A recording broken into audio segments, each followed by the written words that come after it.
Loading program, Trekommendations. Hello and welcome to Trekommendations, a Star Trek podcast that seeks out new guests with recommendations of something special in the world of Star Trek. Joining me this week is a cosplayer, a fan of Star Trek and space itself. It's Rebecca Ittenbach. Hi. Hello, Rebecca. And I mean, I was going to say fan of Star Trek, maybe particularly fan of Janeway. We're not sure if people are watching the video version of there's this. some hints here, who knows? But welcome. How are you? I am fine. I mean, obviously we're all super hot right now. You know, Europe is dying in a heat wave. But fine, I'm good. And yeah, I realized this is episode 45, and I'm turning 45 on Monday, so good omen here. Love that. Yeah, I mean, here's a peek behind the podcasting curtain, but this was supposed to be episode 46, but somebody had to reschedule at the last minute. So actually, I was meant to be recording. I'm recording 2 podcasts today. I was meant to be recording 3. Today was going to be a big bank episode day. But okay. But congratulations, you're first now, which means your episode is coming out on Monday. Thank you. Perfect, fantastic. See, it's all in the timing here. It's just worked out perfectly, hasn't it? Yeah, I'm super proud because I'm sharing my birthday with Patrick Stewart and Captain Picard. I don't know if you realize that, but that's that's very, very cool, actually. I didn't know that. Yeah. Yeah. Not quite as old as him though. So no, he's 41 years older than me, but still going strong. So yeah. Good. Happy about that. Rebecca, let's move into some calibration questions. Calibrating. The first question that I ask all first-time guests is, what's your favorite Star Trek show? Yeah, well, let's see. No, yeah, definitely Voyager. Because that got me into Star Trek in a way. So I mean, it's like it's Voyager. It's definitely Voyager. I'm a big Janeway fan. I love the crew. So yes. So when you say that got you into Star Trek, how did that work? Well, okay, so a new came my grew before I watched Voyager, obviously, because she was in a lot of things my parents watched. I watched, she did this thing with Pierce Brosnan, which probably few people saw, mentions in America, is this costume piece. I saw this as a child at some point. Then, of course, she did. But she was in Cheers, she was in Dallas, she was in Murder, She Wrote, she was in a lot of stuff. So I always loved her because I thought she was very pretty and she was a very cool actress. So yeah. And then I was a huge X-Files fan at the time, and I bought all the magazines and stuff. And then I obviously read, oh my god, they have casted Kate Mulgrew to Star Trek. So it was like, wow. I mean, I had seen episodes of TNG here and there. I had seen some TOS, in reruns, but I didn't turn on the TV to watch it. So I liked it, but I wasn't a fan. And then I turned it to Voyager and was like, oh my god, perfect. So yes, that's that. So obviously you know, Kate got you in, okay. Yeah. And you had seen other Star Trek before. Yeah, I had, yeah. After you've watched all of Voyager, did that change the way you viewed the rest of Star Trek?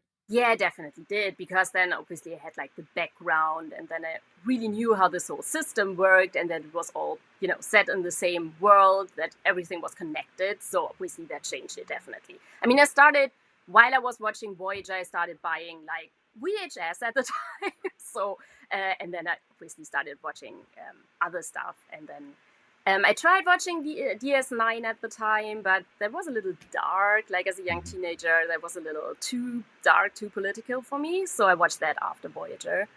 But I definitely started, I watched TNG and TOS then parallel to it. So yeah. Okay, I mean, wow. The power of Janeway, that she's able to... the power of Janeway, totally. Not even have you... I mean, I think it would have been a power move to be I'm only going to watch Voyager. And I do not care about the rest of Star Trek. Exactly. And then I would have waited until Prodigy, and that would have done that. No. And you'd have watched the first, 10, 15 minutes of First Contact. Be I'll see Admiral Janeway pop up, and then I don't want to see anything. Yeah, that was oh my god, yeah, that was. Switch it off. She's done her job. Don't care what anyone else has got to do on that. I mean, it's a fact. I remember this discussion when all the PK fans got super, super mad because Janeway was promoted before Picard, and then they were like, but yeah, Kirk said like don't let them promote you, stay on your bridge, so that's the reason. And everyone was like, whatever. Yeah. It doesn't really matter. I mean, even if you read like the the kind of extended media and the books and stuff, Riker gets promoted to admiral before him, I'm pretty sure. So, well, but that's because Kirk told him don't yes, get promoted, exactly. stay on your bridge. He listened to Kirk, stayed on his bridge. It's a good thing. Although I've recently heard Sean Ferrick talking about the fact that having like learned a bit more about sort of the way the Navy works, the flagship usually has an admiral on the ship. Yeah. So actually, that's a little weird, right? Picard could have been an admiral and still been on the ship. That wouldn't have been a problem. Like they could just have had Riker. They could literally have done the whole show the same with Picard being an admiral. Technically, yes, would have been nice, like cool uniforms and stuff. But yeah. Well, there you go. But no, that's fun. Yeah. So and then yes, you'd have watched Prodigy, and then you'd have it would have been fun you having to like scan through any new Star Trek that comes out just to know if if Janeway's showing up. Oh, and I was going to say with the promotion thing, I mean, if I wouldn't be mad being Picard being like, I can't believe Janeway got promoted before me. Right? No, I'm thinking of poor Harry Kim again being like. That's the point, right? I mean, he definitely was promoted before Harry, so it doesn't matter. I mean, that's like that's what you're aiming for. Also, one of the Trekommendations I had was the autobiography of Catherine Janeway. Oh yeah. Have you? I'm assuming you must. Yeah, have. I've read that. I also listened to the audiobook. I was going to say, I assume you must have listened to the audiobook because Kate reads it. That was fun. I liked it. I have actually reviewed. It's one of the few that Leah Seife came back on, and we did I reviewed my thing of it. But I find it funny listening to that how quickly she gets promoted, like multiple times, where they're like, "Oh, we've got kind of a job opening, but you need to be a lieutenant, so we'll promote you to a lieutenant." And then we need to do this, and you're like, boy, this girl just gets promoted nonstop, and then and her spends dad's an admiral, 7 years so with right?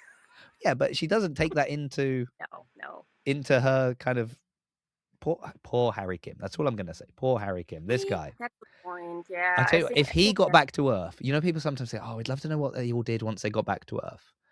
I want the scene of him reading the autobiography of Catherine Janeway and going, "That will be what? Fun. That will be super fun." Like, and then him throwing the book against the wall and really freaking out, right? Yeah, that would be cool. Okay, that's not Harry though, I guess.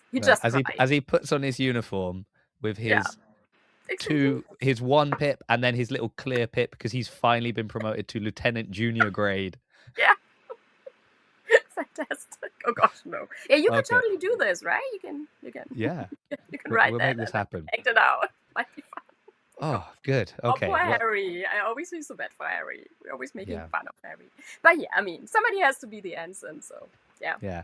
I also think it's because he was replaced halfway through by a different Harry Kim that they reset all his things. Probably. It's like, oh, you were almost ready to be promoted. Start from zero again. So that's my another one of my fan theories. Oh no. Rebecca, I know you've done a number of cosplays beyond just a uniform, and I also know you make your cosplays yourself.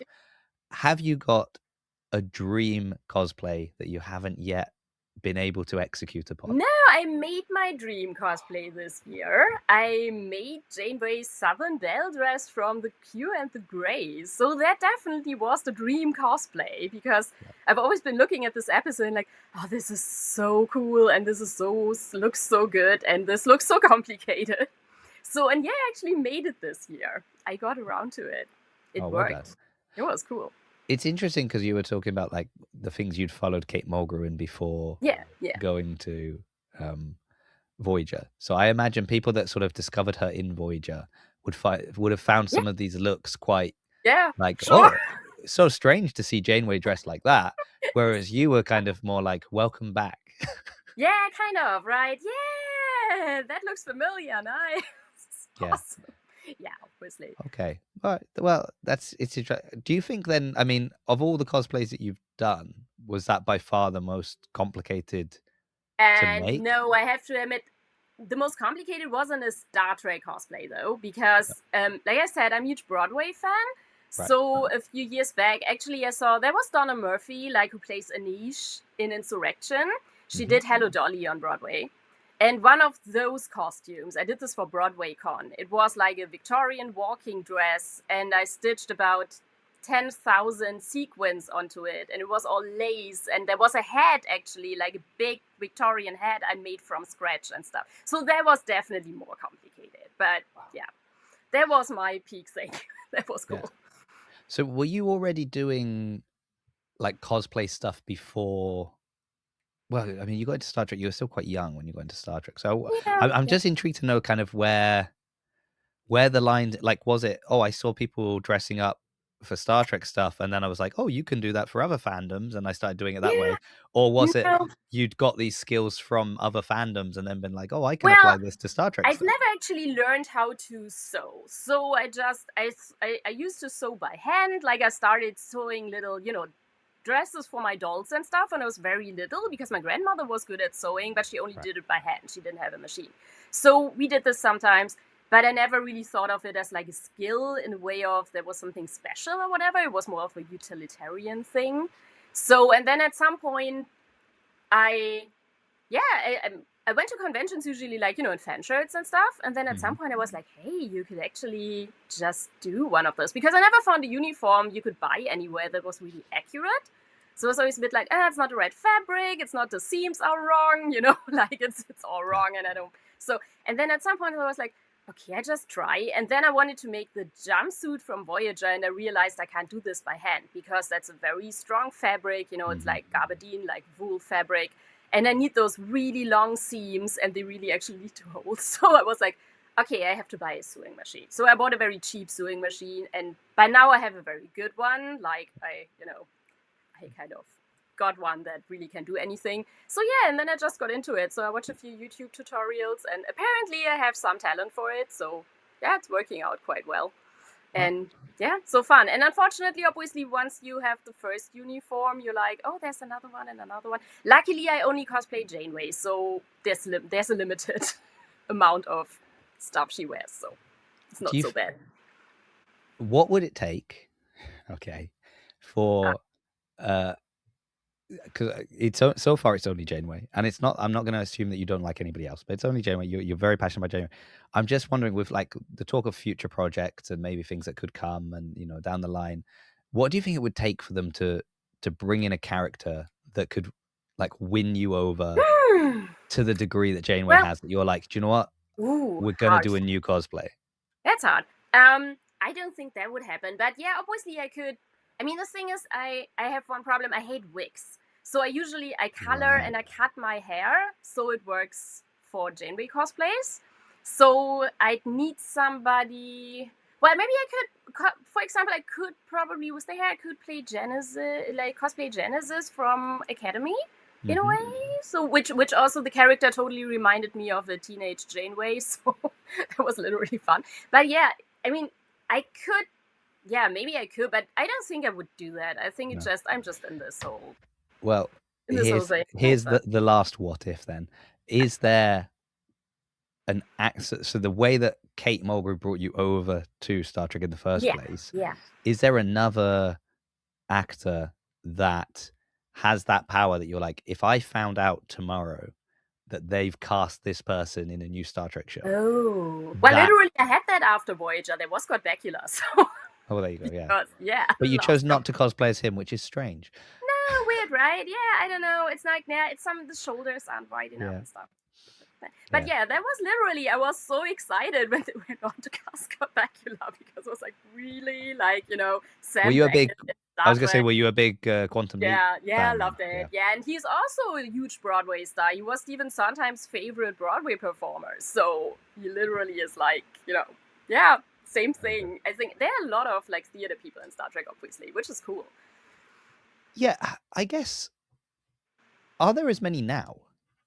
Not anymore, but in like especially the TNG cast and stuff. And do you think that's a reflection of kind of classic Trek versus modern Trek in it being more, you think about like a Picard sort of Yeah, speech is that's very an interesting. theatrical, isn't it? It's very, Yeah, it's an interesting question. I think it also is just how TV works or not doesn't work in a yeah, way right now, because people are just, you can see it especially like when you look into acting schools. Like, if you for example, if you watch like, Gates McFadden or Kate McGrew or Brent Spiner or all those people, they can literally do anything. Like there are scenes in Star Trek where they suddenly do like, okay, not Kate McGrew, but in other shows. Like on Mrs. Columbo, she does a huge tap dance scene, for example, right? So Gates McFadden does this amazing scene with Brent Spiner. They can do all those things. Like they were educated that way. Like acting schools used to teach them all those skills.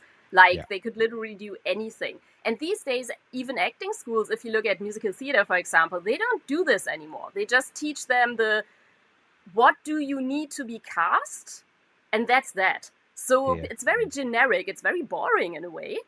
It And feels as well like modern, more movies than TV shows, but yes, there's the idea of like, well, we want this actor, exactly. and then we'll train them to do the thing once That's we've the got same them. thing. And I think so actually it's not as fluid anymore that you can just, go to a theater school and then go to Hollywood, or go Mhm. to a movie school and then do theater. I think it's not as No, easy anymore because you just don't learn the skills, which is a shame because I think it makes for more interesting art in general.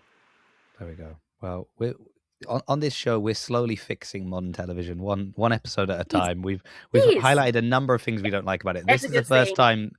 This is a new element being brought in. Though we've talked a lot Yeah, about yeah, streaming and streaming. episode It's length and Yeah, it's a binge bad watching and concept. It's stuff like that. not sustainable. It's not cool. It's not Yeah, great. Like, and everything it gets cancelled too quickly, and yeah. it's not great. It's not But great. good news for you. It might all implode at this point, and then suddenly it all goes back to Yeah, the maybe. stage.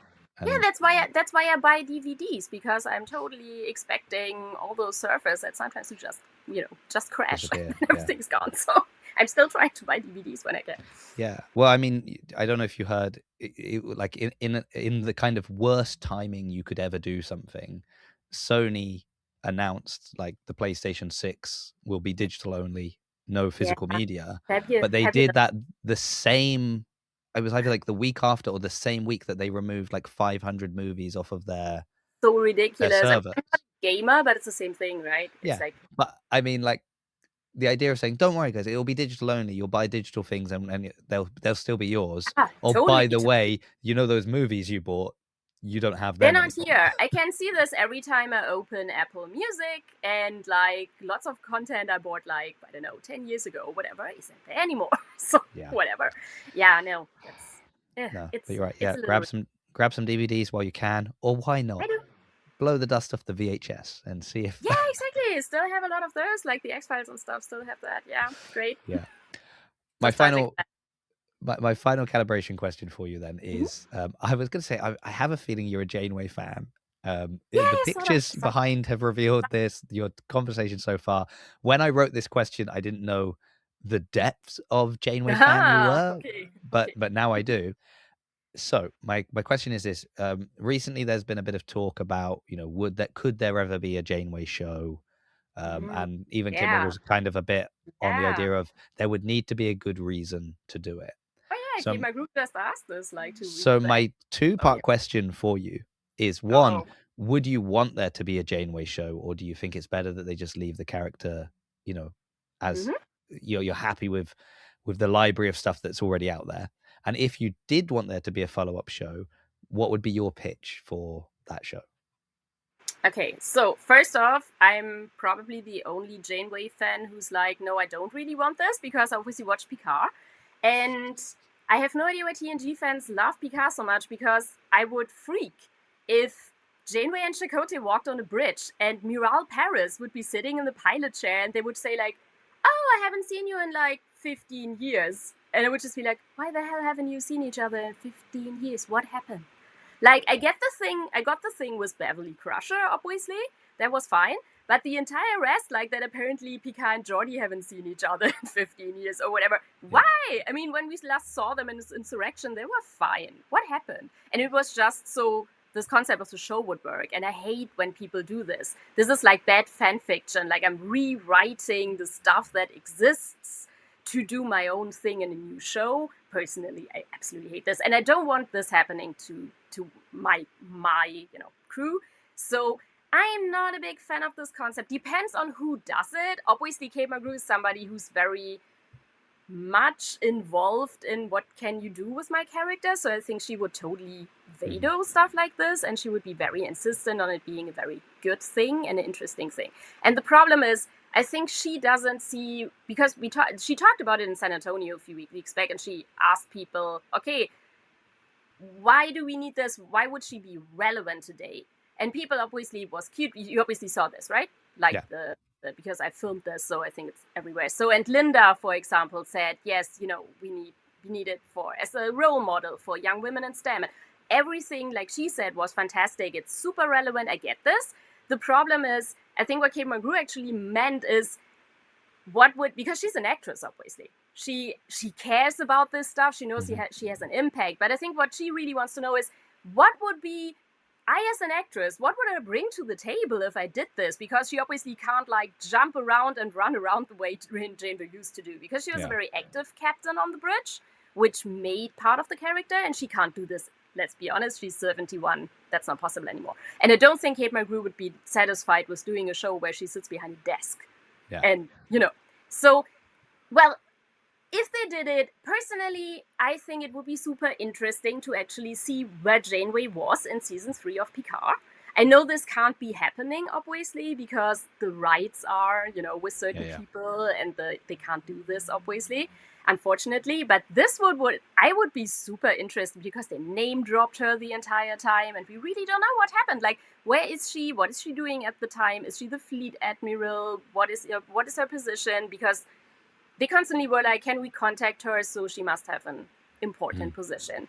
And I would have loved to see this. Like, did she manage to get away from the Jemadar, or was she a prisoner somewhere?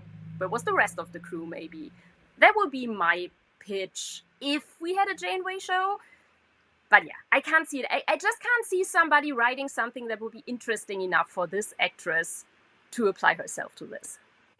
Yeah, so I'd heard about the question. I'd also heard Linda's answer. I'd also heard the answer, a pitch from someone else on like their pitch of what the show. I think Ellie did a pitch on Trek Culture of like what she would want the show to be. And I think, and it's actually why I made it a 2-part question, because I was first of all curious as to whether you'd even want it, because I'm kind of tired of people touching stuff. I'm always like, just leave it. It's there. It's fine. Stop touching it. And you're making it worse.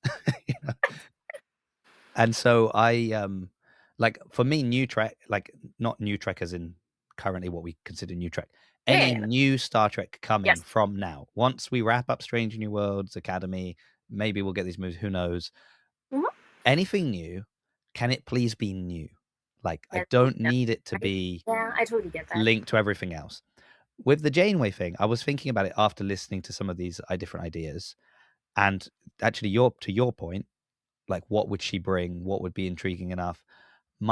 Even the pitches I've heard that were like, well, that's a pretty good idea for a story.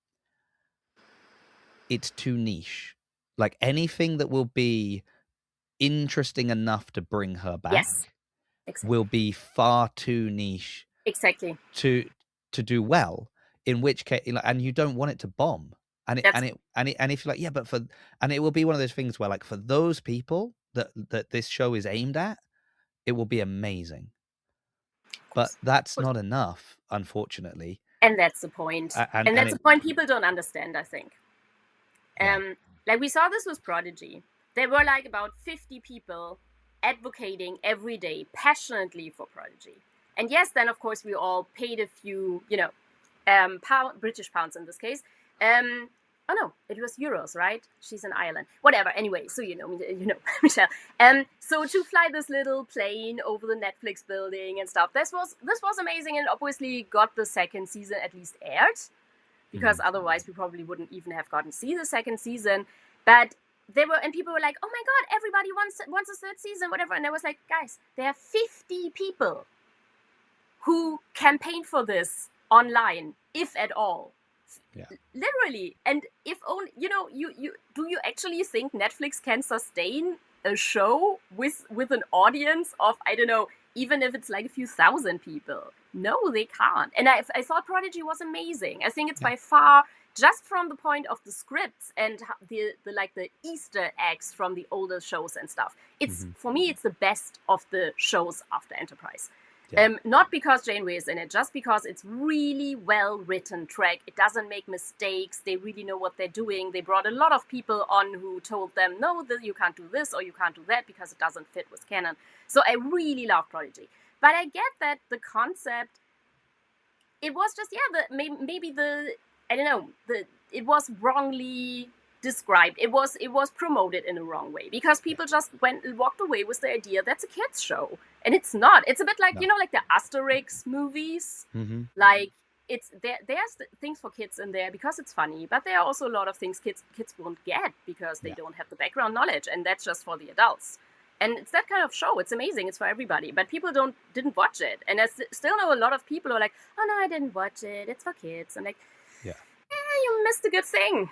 Yeah, I think it's and I do understand why people want shows targeting their demographic. Of You know, course. like this is my demographic. I fit in it. And this has been a lot of the discussion around like Academy of being like, it wasn't written for you, it was written for this slice of the pie kind of demographic. It wasn't my show, but it was fine. And other people will watch it that don't fit specifically into that slice, and that's fine. And and that's good. My kind of issue with whenever you're doing that is it's like, first of all, you've got 50 million streaming services out there that you're competing with, and other stuff as well. So already like, and now if you're limiting it then to this demographic within that fandom, and maybe trying to grab some people from other, but it's almost like, will that target demographic be excited enough by this project more so than any of the other projects from other companies that aren't Star Trek kind of? And it's just like, it needs to be, which is really hard because it is that thing of, if you're writing for everyone, you're writing for no one. But that's the point. Like, just write a good show. That's all I care about. It's like, if you write a really good, compelling show, it doesn't matter what kind of. It's like Andor. People like that show, even that don't necessarily like Star or the Wars, Orville, they're just like, it's like really cool stuff. Was great, and it's for the same audience, and that's a problem because if it's labeled Star Trek, then a lot of people who have this mindset of, oh, Star Trek, that's this whole thing, and I'm not getting into this, they won't watch it no matter what it is. So you really have to be careful, and that's the point. Like you mentioned Ellie's pitch because she said, oh, this would be a cool role model for like elder women, like to show that women of a certain age are relevant and still going strong. Yeah, that's cool, obviously, but all the elder women who want to watch Star Trek, obviously, we're already watching it, so I don't think you'll get anybody who usually watches reruns of Dynasty and Golden Girls to suddenly turn into Star Trek. It's my opinion. It's like, I thought it was a cool pitch, and it was a good idea, and I absolutely get what Ellie means. It's obviously super important to have more opportunities for actresses of a certain age. But yeah, I mean, with Kate McGrew, obviously, it's not an issue because she's working constantly and non-stop. So I don't think that would excite Kate McGrew. But who knows? I mean, we never know. Maybe we get another show. But I can't see it, especially not with what's happening with Paramount right now. So which is a whole mess. Yeah, I think what you said earlier is right. Just go and buy your DVDs and just watch them on. I mean, I think my mum just watches, like, I guess, what is it on? Maybe Pluto or something like that. It's just basically whatever's on the kind of free to air cycle of Star Trek at the moment. She'll just turn it on, and it'll be like, this is a random episode of TNG, and she's happy. That's all she needs. Perfect. And she doesn't really watch much of the new stuff until I lend her something, or she's over here and I'm like, oh, have you seen the new episodes of this and that? And she enjoys it all. She likes everything. But she's still going to be like, that's the thing. TNG is the one. That's the one. Most people are into their first show. It's like, it's just the thing. I think. Well, I think her first show was TOS. So yeah. Yeah, that's the point. I think the first episode I ever saw was the one with, as a really small child, was the one with the Gorn and Kirk. I think that's my first memory of Star Trek, where I was really, even in the 80s, obviously, was the like Wow, what is this? It looks like really Yeah. ridiculous plastic. But Well, still, it was but fun. It was fun. that's my. So I've Still got two cosplay projects in my brain that one day I would like to materialize into something real. Maybe even free, because I was thinking about how to do for one, but I've got one of the gray uniforms I want to modify into like a mirror universe version of fun. it. Oh, nice. That Um, sounds and then I think it would be really fun. And my idea was like, when you first start watching TNG and you're like, Mhm. whoa, there's a Klingon in a Star Trek uniform, like in a Yeah. Starfleet uniform. This is Yeah. wrong. How good would it be just to do like a normal uniform? Maybe it's the gray again because you want it to kind of be that, Of but course. then it's a Gorn, that rubbery Gorn Okay. from That's TOS, that's and you're fantastic. like, we finally got a Gorn in Starfleet. Like, Okay, that's fantastic. I love it. I'm totally there for this. yeah, This is great. I did look up like getting the rubber Gorn mask, very expensive. It's Like, right. very expensive. Well, maybe you can find somebody with like, I don't know, who has the right equipment and can make one, but Yeah. maybe you can. Yeah, I wonder how. Okay, well, let's put a pin in that, Rebecca. We'll Yeah. come back to that, but I just think that would be a fun twist because Okay, that's exciting. I've, Get you. I've been to like you hand make your uniforms, so well done. I don't. I've just bought off the rack uniforms, and so I don't feel comfortable to like do a cosplay type thing in that because I'm like I didn't do anything of this. Like this isn't even Oh, this isn't even that's a creative. huge This is just cosplay. That's a huge cosplay issue because you yeah. have this fraction of people who are like, if you didn't make it, you're not a real cosplayer. Which I think, I don't know, I think everybody should have fun Yeah, if they want to, but it's like also to say, I don't mind going to a convention wearing it. But I yeah, think like I mean, getting up on a stage to be like, yeah, I here's get what you my mean. cosplay, I'm kind of like Yes, I get what you off mean. the rack. But I think if you can add some flair to it, make it a little bit Yeah, different, and be sure, like, that sounds so much fun. here's the idea, then that would Okay, be good. very cool. I have a friend who cosplays a Gorn, like regular Gorn, and he Yeah, almost dies in summer because he really that can't is the other problem. That is properly. the I mean, other he looks amazing, but yeah, well, yeah. I just have like a cat head that I use to do like a Cation oh, okay, uniform because again just for I've got like I've got 4 different Strange New World uniforms, so I can kind of play the different characters and rotate okay, between, that's amazing, very red cool. shirt, blue shirt, gold shirt, and then the green Of one. course, And that's problem with that's the green shirt, not very good if you're standing in front of a green screen. not so That's great, but something I've realized. still. Modern problems. Okay, Rebecca, we're going into red alert. Oh my god, oh my gosh. Okay, Yeah, that's the reaction I expect. that's one. Wonderful.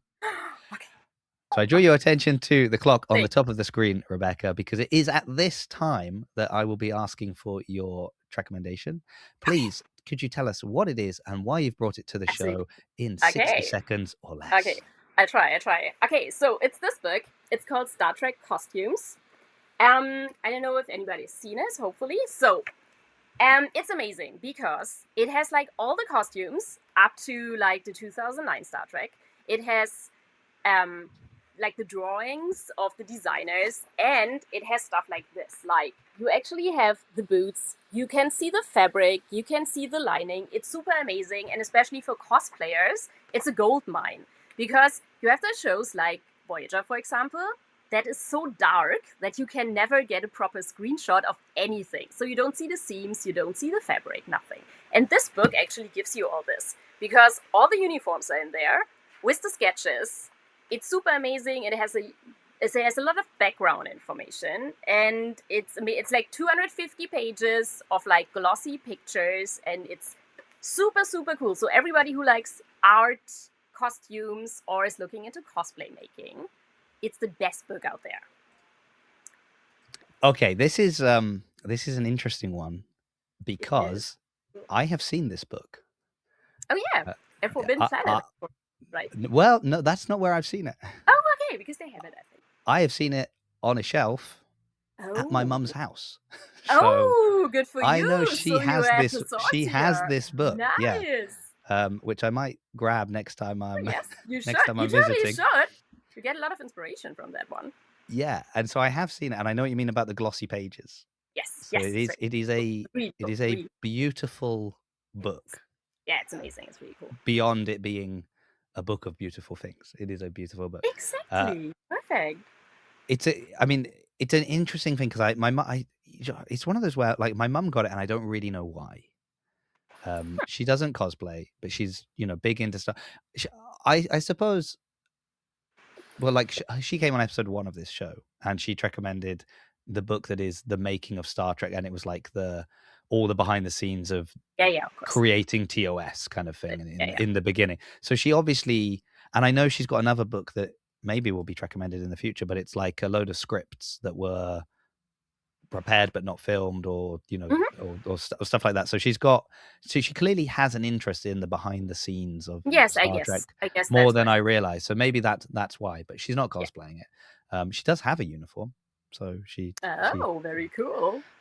yeah, and so she has been known to I cosplay, see. I suppose. But your point of it being a cosplayer's dream is interesting, isn't it? Because you're absolutely right about, as much as we love what I'm begrudgingly now calling classic Trek, That's one. which I don't like. I don't like calling it that. I get it. I get it. Yeah. Makes me feel old, but I guess 45. Whatever. yeah. But so. Well, yeah, you have got you've got, well, you're not yet 45 though, are you? I'm on Monday. Yeah. Yeah. On So the you're 13th. currently about, yeah, you're 4 years Exactly. older than me, 5 years older than me Yeah. at the moment. So Fantastic. See? you got a little bit on me, but it's not enough for me to feel good about it. Sorry about that. Okay. Yeah, it's not quite the Patrick Stewart distance in age that I'd be, No, not be quite. enjoying. Almost get. But you're right. As much as we love these old shows,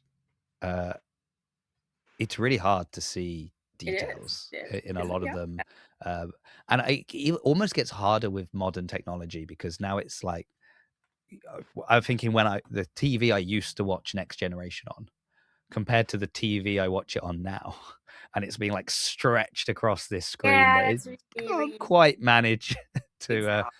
hard. And I mean, there's the whole thing. So in the book, here's a question, because I haven't really looked into this, but does it show the difference between the undershirts in like season 1 of DS9 and then the Voyager ones?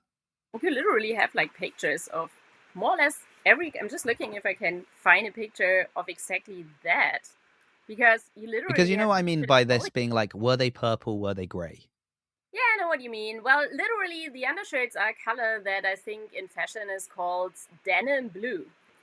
So it's so they're not purple or gray; they're blue. Not really. It's a bit difficult. Also, they change at some point, like you said. It's not always the same color, but technically, it's a. I mean, obviously, we've all seen a few of those shirts at conventions and stuff. So it's a color. The closest color you can actually buy in a jersey fabric is it's called denim blue. It's like a very grayish blue, like obviously a wash jeans. Yeah. But I think what's more complicated actually is the dress uniforms and the uniforms in TNG in the movies, because this color really has this purplish tint, which is really hard to get. I actually know somebody who like recolored fabric for this because they wanted to have it super, super, super accurate, and they were like, no, I'm not using anything. I have to color this the right shade.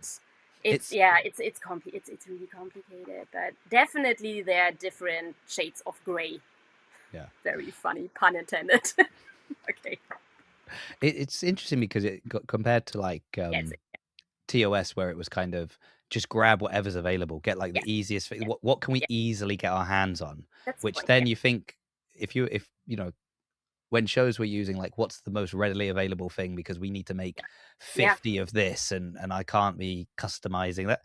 Whereas now it's the opposite. It's like, oh, we're gonna get, there's so much into costume design and things like that. We've got to make it so unique and so hard. And then people you can do this with like 3D printers and stuff, and you can order printed fabric everywhere. It's not a problem. You just Yeah, I know. Well, which takes some fun out of the whole cosplaying process, because that's part of the fun. Like, where do I get the lining? Where do I get the fabric? It's when you're tracking that, like, oh, did you know? It's when the ones where you kind of have to hear the story behind how they made the thing to know Yeah. that it's a Yes. pair of curtains. That's what you need to find. Yes. Like they got this fabric from the curtains that were in the Yeah, hotel that's the point. room that That's they the had point. been in, and were like, that's exactly the pattern we want.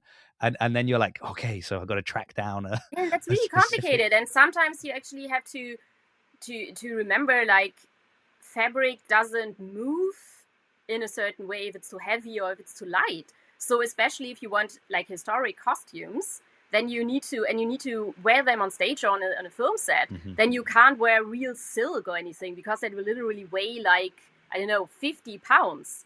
Yeah. And you can't dance, you can't dance a waltz in this or whatever on stage. So you literally have to come up with something that looks the same and falls the same and moves, but it can't be as heavy. And also, it's a price tag. I mean, literally, the stuff is expensive. If you want to go with real silk, then you will, I don't know, be in the, I don't know, up to 2,000 pounds for just the fabric or something. Yeah. Nobody will do that, No, obviously. you're not doing that. You're not doing that for your No. project. No. Oh, interesting. No, Rebecca. no, So I'm not that dedicated. at what point did you get the book in your cosplaying journey? Oh, I'm not quite sure. A few years back, definitely.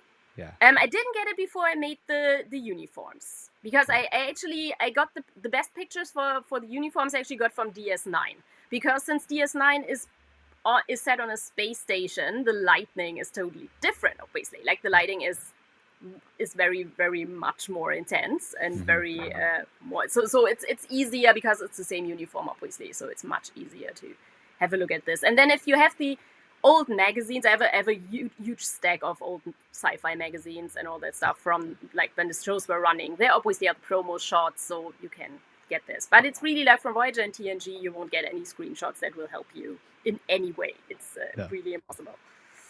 Wow, that's a shame. Yeah. So here's a dark question, I suppose. Oh. When you got the book and then you looked up some of the uniforms that you'd already made, were there any moments where you were like, I missed that, or did it confirm what you'd done and you were like, oh, this is perfect? Luckily not, because when I made the Admiral's uniform, there are actually pictures on the internet because they did a photo shoot with Kate Mulgrew in this uniform, and there's also video on YouTube because the uniform was auctioned off for charity, and the guy who bought it was nice enough to do a super detailed, like, he filmed the entire thing from, top to bottom. Yeah. And then he also showed this, you get when you buy those, you get this fabric card. Where all the fabrics, fabric samples. So he showed this like really in the camera, like this is this and this is that. And I was like, oh my God, this is fantastic. Actually, I had a fun chat with Kate a few years back about this, because she, I think it was in Berlin in 22 or something, 23, I'm not sure. She asked people like who were wearing a Janeway uniform to come on stage. So, and then she was like, okay, cool. So tell me, how did you do this? I was like, okay, let's see. It was really fun. So, but yeah, that was cool. Like I found this video, and then I found for like when I did the dress this year, I found the same thing. It was also auctioned off, and you can still find this on the internet, like the photos they took for the auction. So obviously they took pictures of every detail. So this is helpful, but if you don't find stuff like this. Yeah, well, I mean, I think that's probably a very useful tip. We've already mentioned, what's going on with Paramount and stuff, and we've seen a lot of Star Trek props and stuff being auctioned off. Yes. So even and even if somebody's thinking, well, I'm not going and looking at the auction site because I do not have the money to but it's good think about buying this, but hey, print something. Could be a good resource. It's good because they obviously do the perfect pictures. Yeah, that's a fun tip. I've not thought about that, but that's a good. Good. Look up Star Trek auctions, and there you go. You've got all your prop pictures you could possibly need. Yes, and from every angle, and from in perfect lighting. So it's that's a really good thing to do, to look for those. Usually you find those. How complicated was the Admiral uniform that you made? Well, I had never done quilting before, because obviously this whole upper part is quilted, with, you pad it, and then you have different fabrics you have to layer.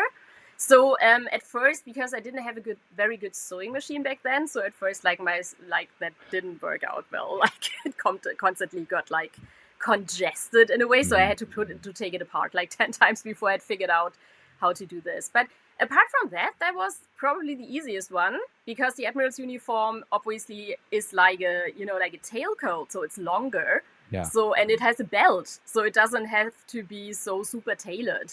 So that was much easier than like the jumpsuit, or if you want to make the captain's uniform, which is short.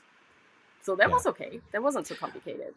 I do think about the Admiral's uniforms a lot, for a very different reason for you. So we approach things for different reasons, clearly, Okay. Rebecca. But I think it would be fun to have an Admiral's uniform, because I notice a lot of Star Trek podcasts are hosted by Captain so-and-so, Captain this and that. I'm Captain this, I'm Captain that. And I think it would be so fun.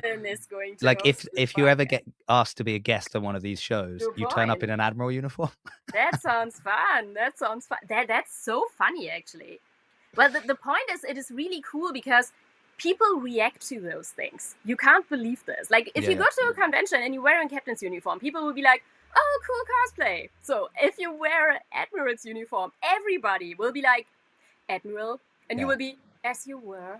Like, okay. And they snap to attention. It's so funny. And you can be bad. You can get away with doing bad, terrible things, because everybody knows that. It's so ingrained in people. Oh my god, there are stripes. Get out of the way. It's so funny. Like how obviously, because we've been watching this stuff so long, we just react to those pips and those stripes. It's funny. It's really funny. It's like conditioning. It's like, yes. This is what they've been doing to us for 60 years, apparently, is just conditioning you to. That's the point. That's the point. But then every now and again, or more frequently than we like to admit, they slide in these badmirals, and then you're like, you got to listen to them, but you also know secretly they're evil, and they're doing that. Good point. Yeah, that's a good point. Oh, but don't forget, Rebecca, Kirk did tell us all not to get promoted to Admiral, not to let them take us off our ship. And Picard listened, but Janeway didn't. Oh.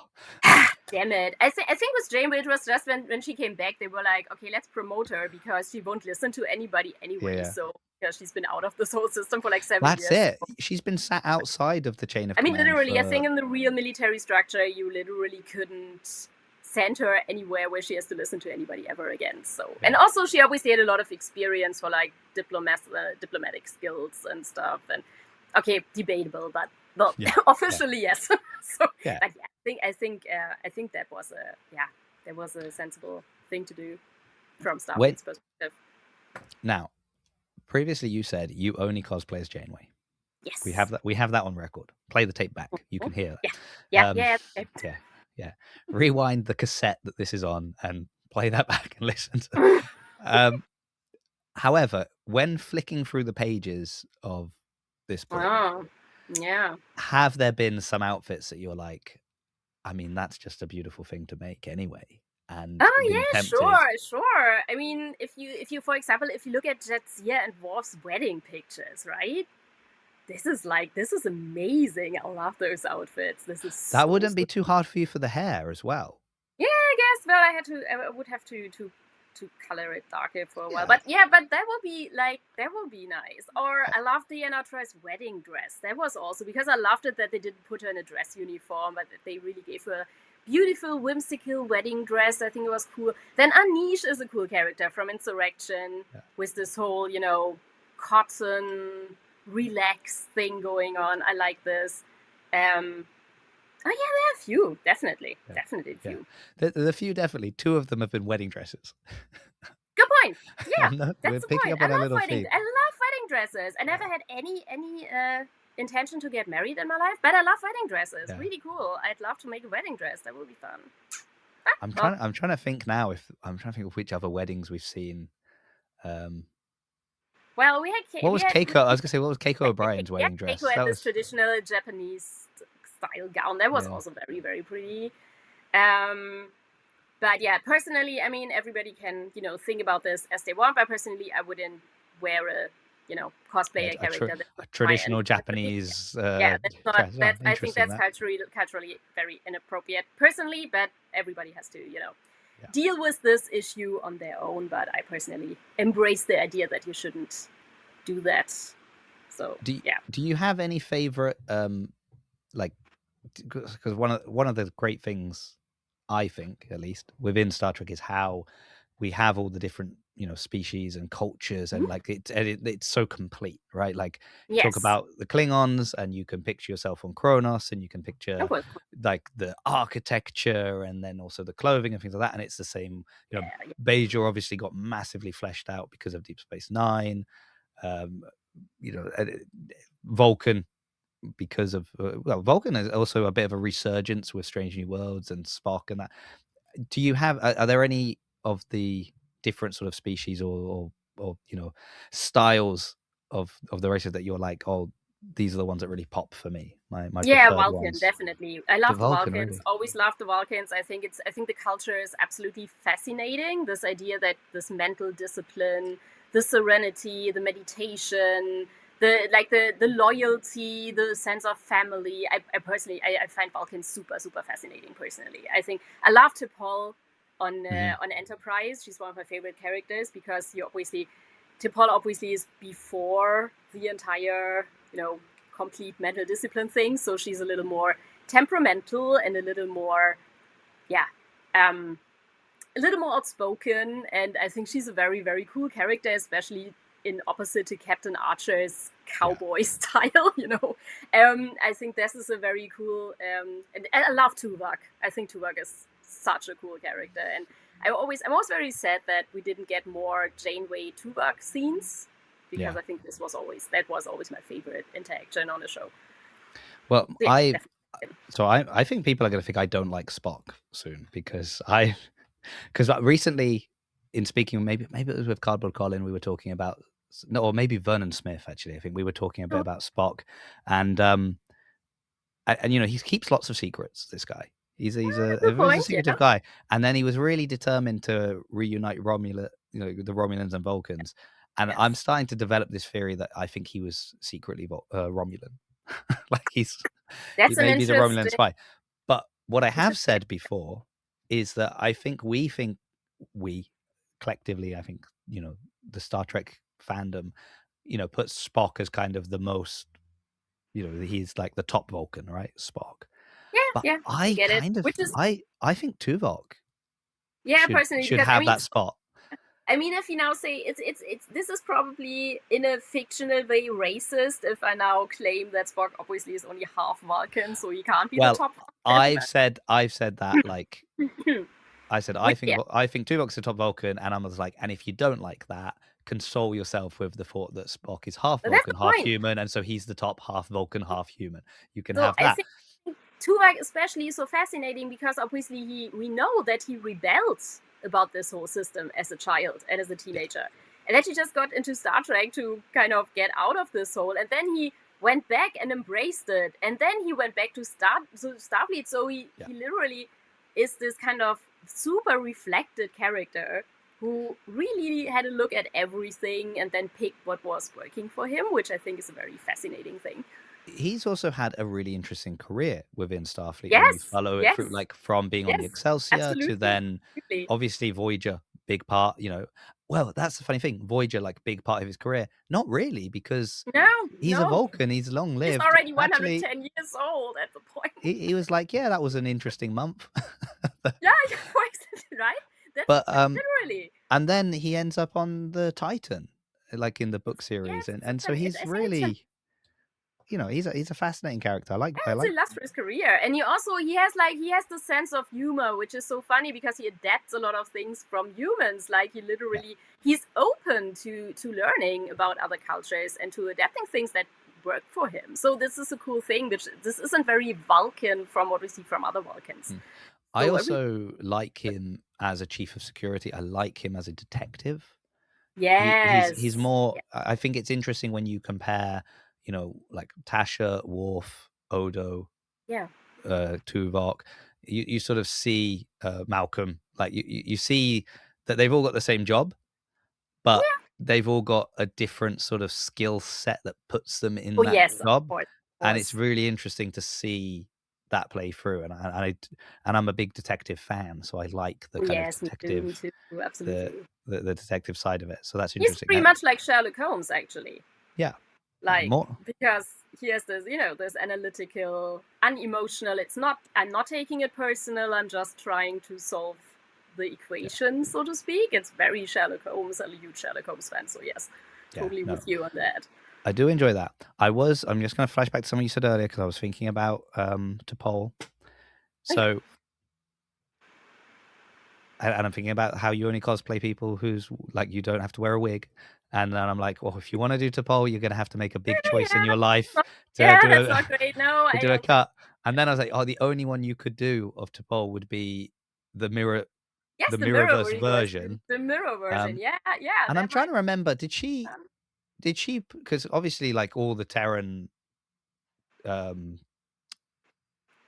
like officers on, the uniform was modified, wasn't it? So like they had all this the stuff, and then we saw T'Pol and we saw Hoshi and that, and they had like the cut midriff one.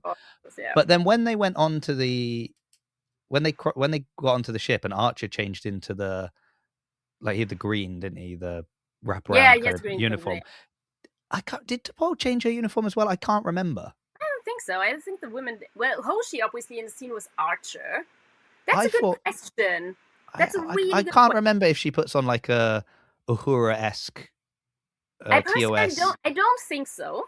I'm not even sure if she actually is in any of those scenes. I don't know.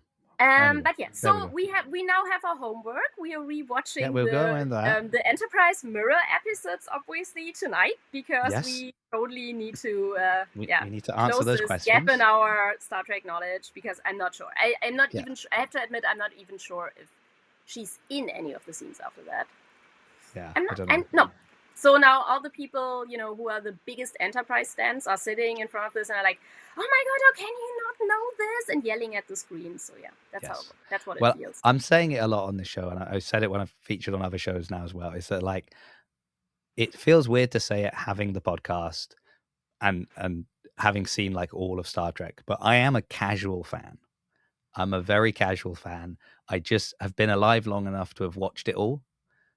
But I'm like, if I'm trying to pull back a memory of like when did I see that episode of Enterprise, I'll have rewatched it, but we're going back many years now that I'm thinking the last time I would have seen that. So my I don't have the Kate Mulgrew steel trap mind of remembering everything in the same way. I mean, you probably have it with your favorite show, right?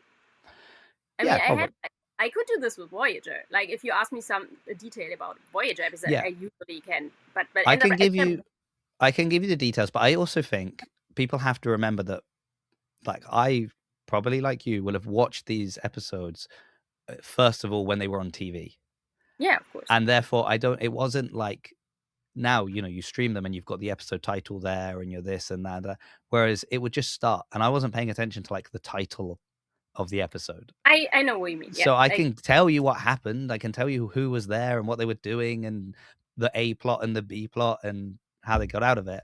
But then you're like, well, what about episode blah, blah, blah? And I'm like, that's the point. I also obviously watched like at least the first from Voyager. I watched at least the first 3 seasons in German because in Germany, obviously, everything is dubbed on TV. So you have to buy. I mean, then I went on. I did the same with the X-Files. Then I went to the comic store and bought the VHS in the original to watch in the original. But when those 2 shows started, I didn't even know enough English to watch it in the original. So sometimes, obviously, people are like, oh, this and that. And I'm like, yeah, I know this, but like friends I have who never watched it in English and who still are rewatching it in German are just like, what are those people talking about? I'm like, oh well. How good is the dub?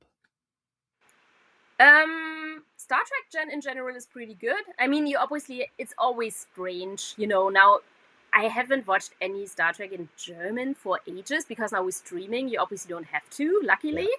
And I stopped this, like I said, maybe Voyager's 3rd season, I stopped doing this because I just couldn't, I just bought the stuff in the original, and then I just watched it in the original, and I never went back to watching it in German. I watched Prodigy in German because I watched it with some kids, obviously, first. It's the thing with the voices. It's never as good. No matter how good anybody who dubs somebody it is never the same because the emotions never match 100%. And you also have to make a decision. You either have to look for an actor who gets the character down right, and then probably the voice won't really match, or you look for somebody whose voice completely matches the voice of the actor. But Yeah. then they maybe don't get the rest right. So it's always a bit of a choice. It's always not the same. It's just always better in the original. It's just Because I know I lived in Italy for like 10 years, and perfect. I know So that not that problem. they would quite often use the same person to dub. Okay. Like Bruce Willis would Oh, always be dubbed by the same person. Like it didn't yeah, matter of what the course. Of movie course. Yeah, was, they do it would that too. be. Yeah, yeah. And I remember my flatmate being like, because I would obviously watch stuff in English and he would be watching stuff in Italian. If I could, because this was now like 20 odd years ago, so getting Of course. original language stuff was even tricky. And Of course. nothing worse than getting a DVD that they didn't even have the original language on there. Like, what do you do? You've had to delete that. That's right. That's taken an extra step. But I remember him once telling me like, "Oh, I prefer his voice in Italian," and I was like, "What do you mean That you happens prefer sometimes. his voice in Italian? That is his voice. Like you Yeah, can't I guess maybe, prefer." but for example, Gillian Anderson always she was totally happy with her German voice. She was always like, that sounds so much better than me. Because the voice Okay. was much Oh, but deeper nobody and much likes more their own mature. voice. Nobody likes to Yeah, hear their own Gillian Anderson voice. always So. was like, oh my god, watch it in German, watch it in German. I was like, they're very funny.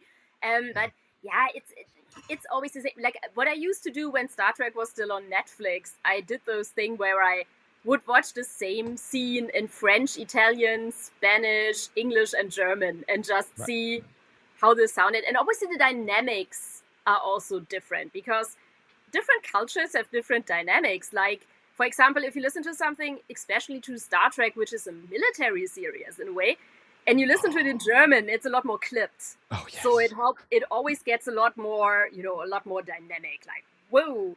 And then you watch it in French and it's like, literally like, hey, just in case you find the time in the next 10 minutes, maybe you could consider firing the torpedo. I'm just asking very politely. So this is, more like this kind of dynamic. So it's very funny. But at least Jean-Luc Picard finally has a French accent. Perfect. Yeah, what was that about? But anyway, yeah. Okay. Oh. Always also fun. Excellent. Okay, well, thank you so much. Let's just move on to the final part of this show. Ooh. Incoming transmission. So this is incoming transmissions. So this is where if you want to get in contact with the show, you can write me an email. You can send me a DM. You can there's so many options you've got. Or you could just comment on the video or the podcast version of the show.